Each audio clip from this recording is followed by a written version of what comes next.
আসসালামু আলাইকুম ওয়া রাহমাতুল্লাহি ওয়া বারাকাতুহু। আবারও বলতেছি, জাহিদ ইসলাম ফাউন্ডেশন কথায় নয় কাজে বিশ্বাসী।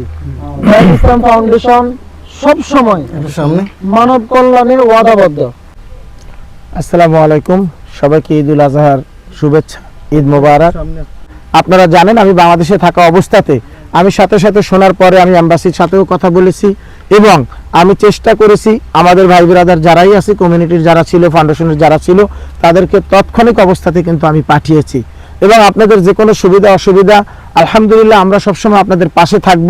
এরপরে 15 তারিখের কোড হওয়ার পরে এই মসজিদ ঠিক করার জন্য এবং যে কোনো সহযোগিতা লাগে এবং আমাদের বাংলাদেশি ভাইদের যে ক্ষয়ক্ষতি হয়েছে আমরা তো সম্পূর্ণভাবে তো এরকম সহযোগিতা করতে পারবো না, তো আমাদের যতটুকু করার মতো আমাদের সমর্থন আছে সেই হিসেবে আমরা ইনশাল্লাহ করব।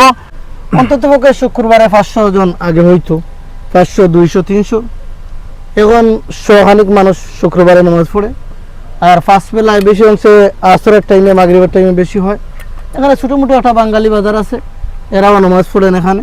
তো এই শুক্রবারে একটু সমস্যা হয় রুদ্র থাকলে, তাই জাহিদুল ইসলাম ভাই বললেন শুক্রবারে আপাতত টেম্পোরারি ভাবে কিছু উপরে একটু ছাউনি দেও, যা অর্থ লাগে আমরা দিতেছি।